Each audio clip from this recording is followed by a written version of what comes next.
Ang Ginoo mana kaninyo, kinutlo gikan sa Ebanghelyo sumala ni San Mateo. Sa pagkadungog ni Jesus sa balita nga gipatay si Juan, mibiya siya ni atong dapita sakay sa usa ka sakayan ug miadto nga naginusara sa usa ka dapit nga awaaw. Nakabalita nini ang mga tao ug namiya sila sa ilang mga lungsod ug milakaw sila aron pag-agpas kaniya. Si Jesus mikawa sa sakayan ug sa pagkakita niya sa dakong pundok sa mga tao, giabot siya dakong kaluoy kanila ug giayo niya ang ilang mga masakiton. Niadtong hapuna ang iyang mga tinunan miduol kaniya og miingon, hapon na kaayo og awaaw kining dapita, busa palakta ang mga tao ug paadtua sila sa mga balangay aron mamalit og pagkaon. Si Jesus mitubag, dili kinahanglan nga manglakaw pa sila, kamo mismo ang maghatag kanilag pagkaon. Sila mitubag, 5 ra ka pan og 2 ka isda ang among dala. Si Jesus miingon, dad-ang ari. Unya iyang gipalingkod sa kasagbutan ang mga tao ug gikuha niya ang 5 ka pan ug ang 2 ka isda. Unya miyahat siya sa langit ug nagpasalamat sa Dios. Ug gipikas-pikas niya ang mga pan ug gihatag ngadto sa mga tinun-an ug gihatag usab kini sa mga tinun-an ngadto sa mga tao. Nangaon ang tanan og nangabusog, unya gihipos sa mga tinunan ang sobra nga nakapuno og napulog 2 ka bukag. 5,000 ang gidaghanon sa mga tawo nga nangaon, walay labot sa mga babayi og sa mga bata. Mga igsuon, ang Ebanghelyo sa Ginoo.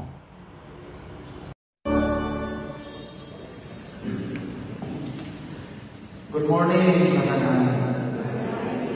O happy fiesta sa San Maria, ang patron sa mga pari ng mga Diosesano. Ayan ulang buwan, niluluto sa tubangan. Ato sa pasilugan ng hanggang na hiba sa San Maria. Tugutin kong paghatag ng kamay na alam sa isa sa kinabuhi ni San Juan Maria.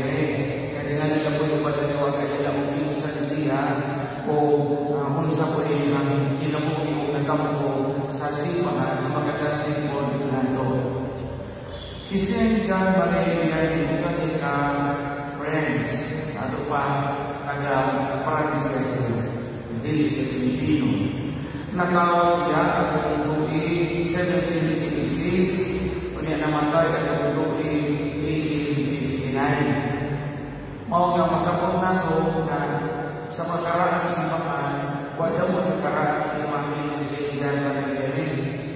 Pagkamatay ni Saint John Maria ng 1859, panangkamulong mo ito magsila ng luma sa Lobo o sa Pilipinas. Ayaw po sa Pilipinas. Kaya iproklama si Carlos Santos sa simbahan 1955. 1955. Unya, lukoy ba yung pagkaakil si Saint John Maria delay? Kaya matawag mo siya o delay or delay education. Insugod siya sa pagtuon sa pagkabali ay kapos mapod siya. 20 anyos na. Itong panahon na nagbilugay na ito o magsugod sa pagkabali, tuon o pagkabali, 20 anyos na. Uniraghang babad ang inahang sa pag-eskwila ng pagkabali. Ang nandiyon niyang babad, ang iyang pagkamumo ay dili ikaw siya paray o naato man karon minos itaw. Nasili siya o kahagpong sa pagsin na lalim.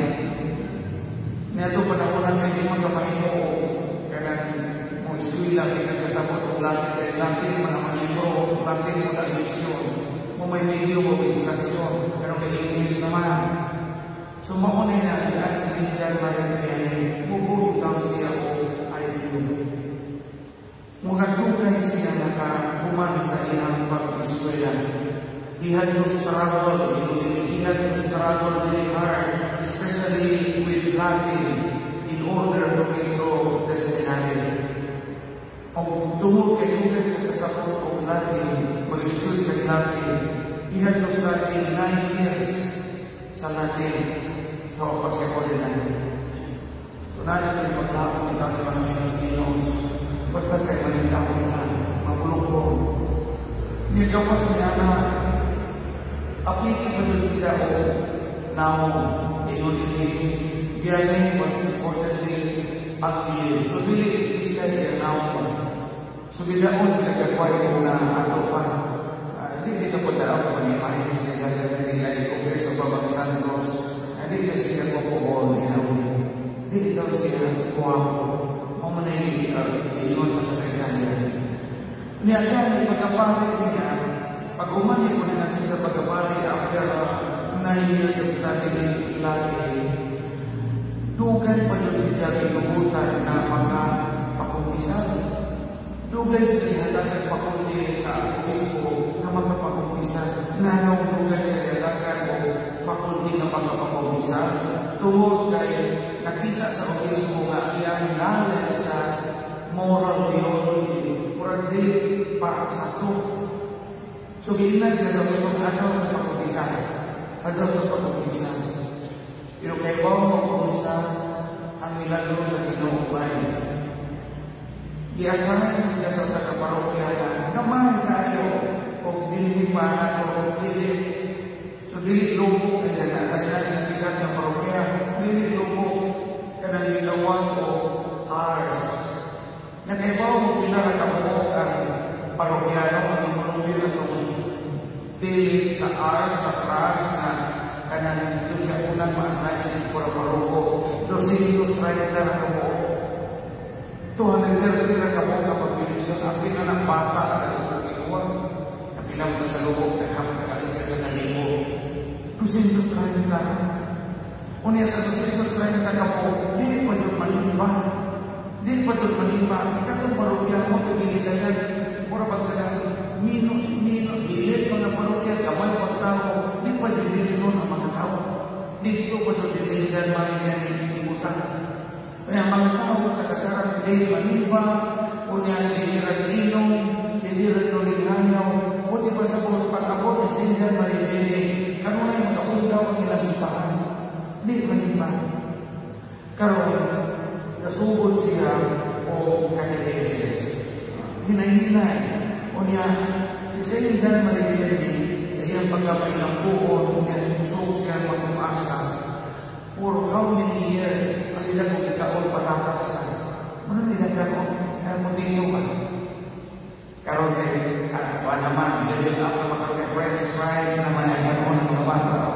Patatas na ito, ikaon kay Saint Maria, pero di pa French fries.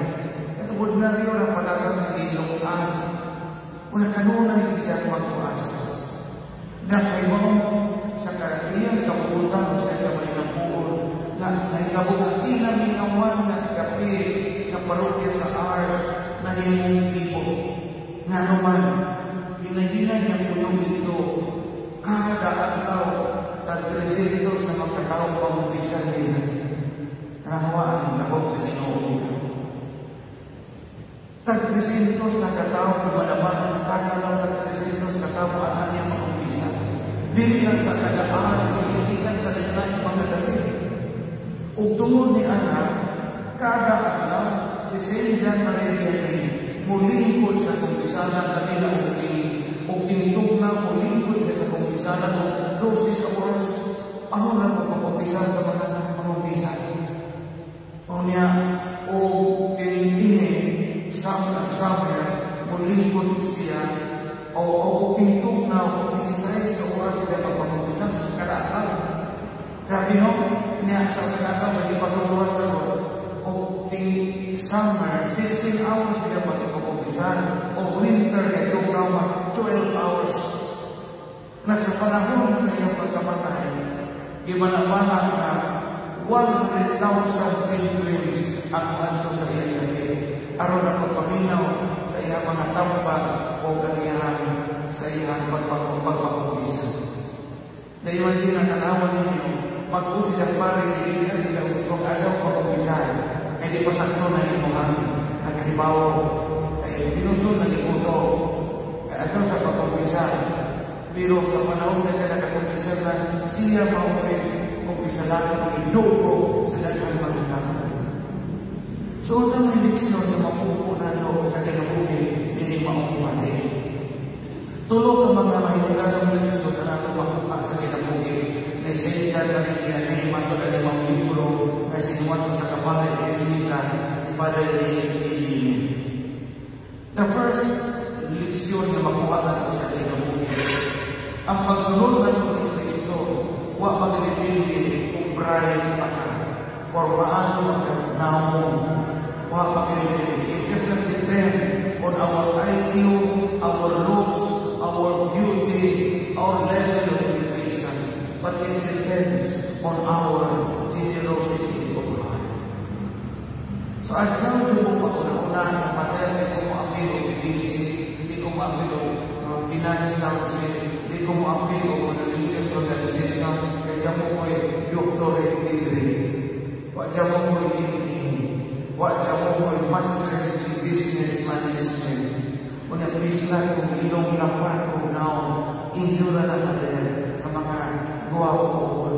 No. Ang atong pagsunod sa binisip mga sumusunod sa Ginoo, huwag mo kinahanglan na sikandahan na. Kaya ang pinag-importante tanawan sa Ginoo ang atong kasikasin. Ang atong kasikasin. Nasa tigas bahay, kita po natin, kamu mga ingrasyahan mo, maayong pangulo, kamu ingrasyahan mo, maayong abilidad, asaw po mo manaway, asaw po nito inugdaw, mga tao na minus ni tawag, din sa simbahan. Kaya usahay, mahimo ba yung exclusivity? Kaya asaw na mapila, kaya wala grado. Asaw na mapila sa kapuno, kapulingo ng buko. Asaw na mapila, kaya nagkajawan ng buko, upa, ng buko. Asaw na mapila, kita mga natupong pa siya. Tanawa ang pinapuhin sa siya manipili. Minus sa puto, ulokong, kalisod pa sa loob natin, wakwa sa siya pagpakamukisa na sa pag-usapan, kaya wakusanin ang ispon niya, at wakusanin niya magkadakuan para muranitan ako nila na hindi maayon pa niya kahibaw sa moral theology, pag-iman-iman pa, napantod sa kamoy umugunon o kumpisahan sa mga Pilipinas. Unya, sa kayanan sa kinabuhi, ikwadot sa Jabris kayo ng Gagway, nahimo siya santos. Nahimo siya na patron sa mga pamay ng Diyosisan. So kita, sa itong kinabuhi, dito na mag-una-una sa mga uling at ilihan. Kaya mag-una-una, nag-una sikat ka, bright ka, maayon ka musulti, maayon ka muwali, umuna itong una-una, diyan muna ipapay ng grasya sa Ginoo na mumulong sa tutawang ako yan. Kaya ako ito magipulong daan. I hope na pamalang kita sa kinabuhi ni San Juan Maria. Di ba? Sa inyong kapatid sa natin,